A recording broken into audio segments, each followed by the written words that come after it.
Okay. Make sure all of this is working as well.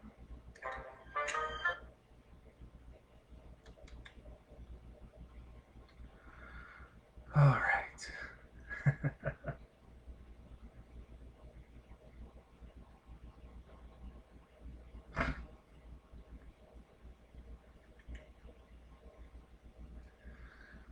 Okay. What's up, y'all? My name is Ridaq the Poet, and I want to thank those of you for tuning in tonight for the Dropouts Couch Tour 2020. We've seen the likes of Christina from Nashville with the acoustics and song, DJ Jerry Marshall laying down some EDM highlights, and of course the piping hot vocals of Raina herself. Much like the Dropouts, I too choose to go against the status quo, becoming a fish that runs, to do extraordinary things when they are often seen as irrelevant and overlooked. Where my voice as a black man was meant to go unheard, I fired back in my turn of college years, taking over the administration role in the college newspaper to help tell the stories of minorities being overcasted by their white peers who knew nothing of their plight. Fighting aggressively to have women of color published in our literary magazine, who, by the way, went on to win the creative writing works by a huge landslide. I publicly protested Black History Month at the college as well that was not black or taught the right curriculum that would actually help people understand and further their education of black history.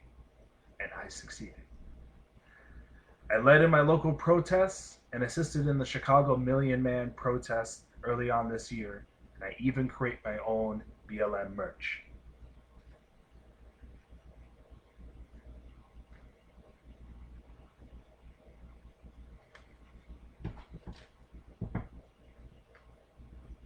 No justice, no peace, while there's war in the streets.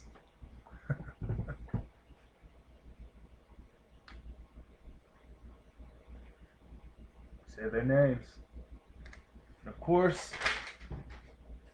it topples well with some wristbands. Black Lives Matter. And also, Unity wristbands to show the support of great policemen and police departments who are showing the turn of tide and willing to make reform and unify with the people to do so. With that being said, check this out. So, I'm not sure if you can see too much of it here. I'll actually post pictures and link. You'll see it better then after we finish here. But with that being said, I hope you can enjoy some of the published poetry that I'm about to send your way. Soon Van Africa. Color. What is the definition of color? Is it a hue to which an artist learns, or is it what we use to label one another? Color, which is misused and mistreated. Delegations of all colors fumed and unappreciated. Culture is robbed, stripped naked of its youth. But if you're brown, doesn't mean it was taken from you. A black boy learning his new disposition, living in the white man's world, is the first transition. How do you think it makes me feel being labeled a monster based off my skin's hue? Being told my hair is a mess and I should perm. Pulling and tugging, my African hair hurt. A teacher turning a blind to a racial bullying. Being the subject to a disciplinary mulling. Coining a term called white silence. It's when a white person gets away with violence, but the only colored kid gets a negative highlight.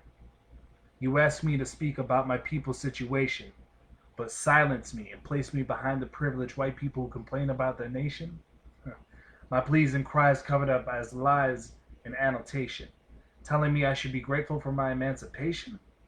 Well, let me tell you something. We freed ourselves. You just made it a law. Growing older, I only knew it would worsen. A white old woman clutching her person. These dark times, we dare to wonder what's missing. Reporting to the world, yet no body of authority cares to listen. I am soon Van Africa. You may oppress me, but I stand as Africa. Africa will rise up strong. There's a higher stand to which we belong. And no, it won't be long. Independence and equality for soon Van Africa.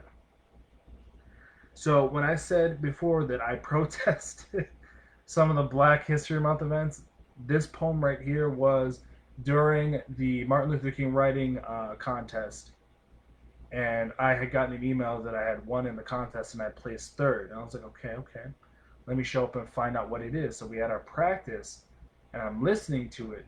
There were 7 winners, and they're all placed in third, second, and first. Um, and I just couldn't believe what the fuck I was listening to. As like the person in last place was gonna read first, which is me. Everyone leading up to me, besides a woman named Lisa, she spoke about the plight of being a white mother with mixed children and what she sees from her children and what she hears on a regular basis and how it affects her. But leading up to that point, you had people complaining about their patriotism. I had a girl who won first place and talked about white feminism, which that's a feminism that's not intersectional at all and it only caters to white women. Um, and so when I came to perform this, I actually sent this revised copy here to my mentor and the college president at the time, who thoroughly approved and canceled his meetings just to show up and see me protest, and was very proud to see the protesting having a positive highlight. Um,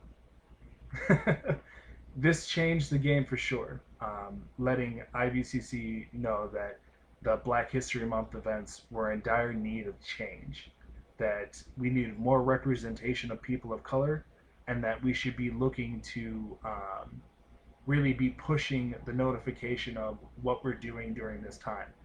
Because a lot of black students aren't paying attention to the flyers going around in the college. They're not in the college newspapers or extracurriculars where they're being told about these things. So they're not being informed about Black History Month events for them to get involved and actually speak their piece. So we have a lot of white folks who are running it and are well intentioned, good intentioned people, but don't understand the direction it was going to go.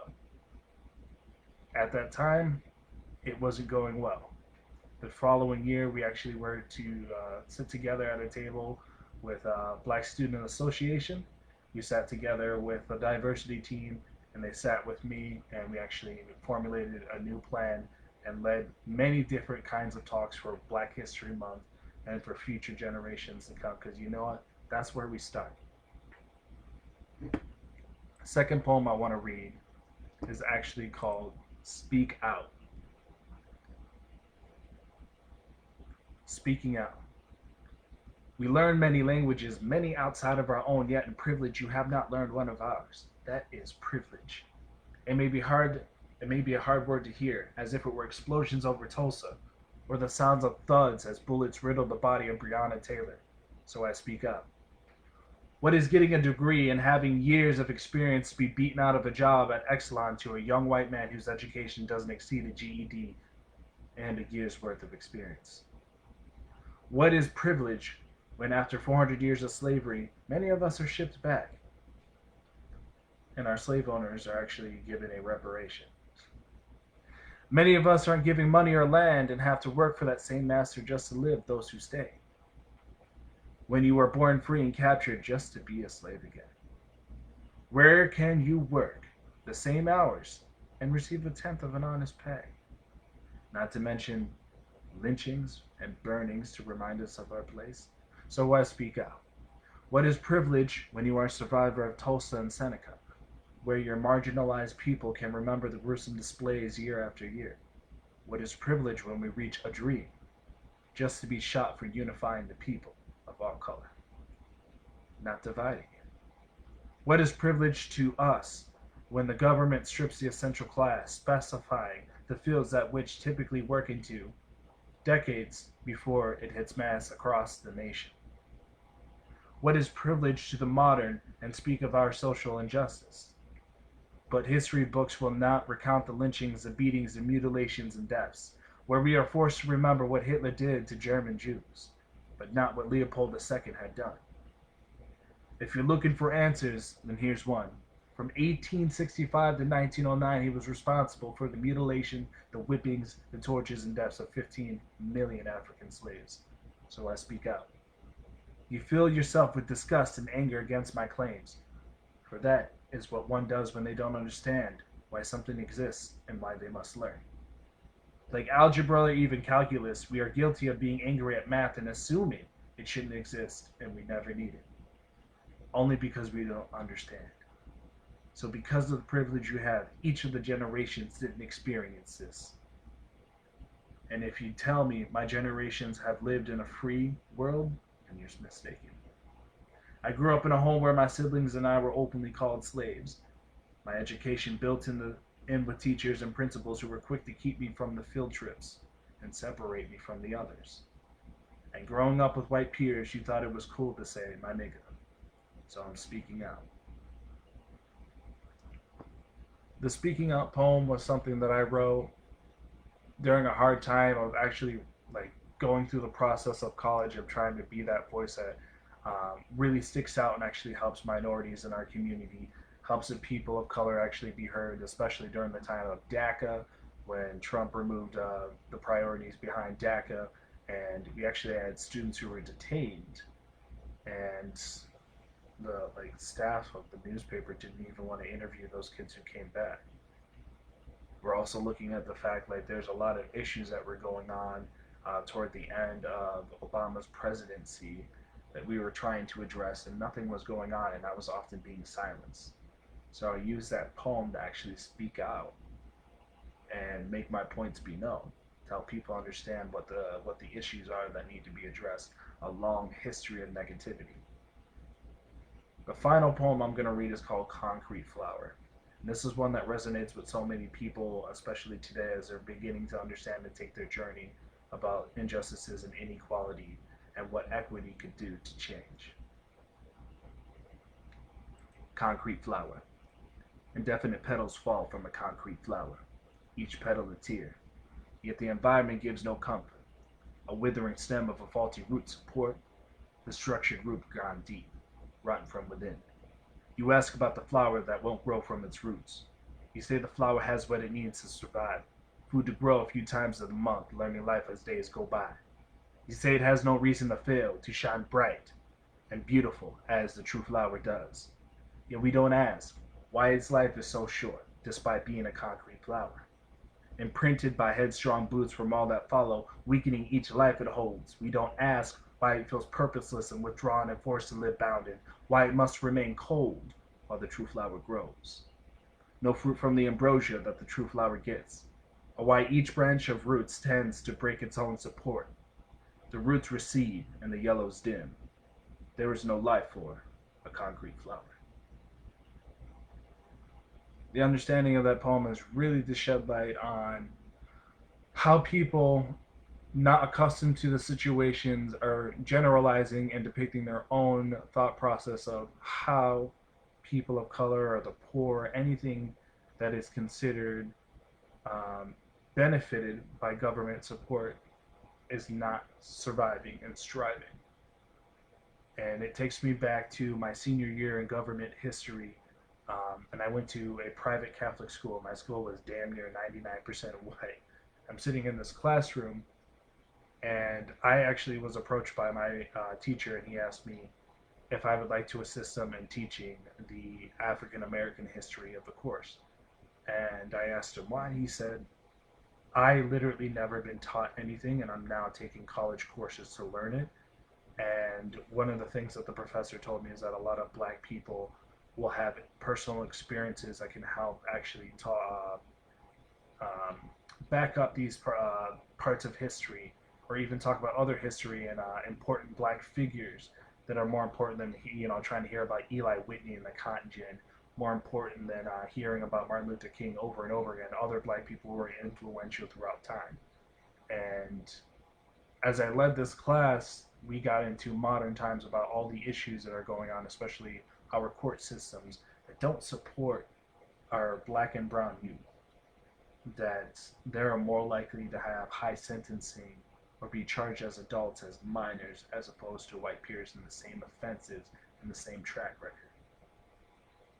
And one of the students had told me that it is very easy for them to avoid arrest and lifetime imprisonment if they wouldn't have to sell drugs if they didn't commit the crime that they had done.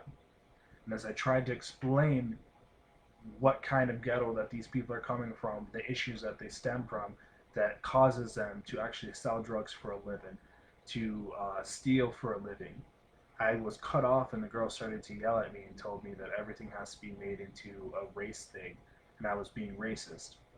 And the teacher stopped her, screamed at her, and told her she was wrong and that she needed to be able to hear and understand people of color and what they go through instead of condemning their experiences as if they're wrong for having these experiences, that it's their fault that it happened to them. And in that moment, like, I knew, there's something more I can do. I don't have always the best words that come out when I'm actually going into public speaking, because a lot of times, as I did now, I actually just go into it and just wing it. I will improv everything that I go into instead of preparing something, and that's what I did for that class. And when I come to my poetry, it's more calculated. There's more time spent into it. Concrete Flower was perfected over the course of 5 years for it to be this perfect enough to be published, enough for people to see and understand the metaphors and the symbolism and every motif that is brought up inside of it. So take the time and realize what's going on in the world. Educate yourself, become well acquainted, and understand what's going on. If you're interested in any of the merch, like I said, I will have pictures of the merch in the comments section of the video once I'm actually done with the live stream.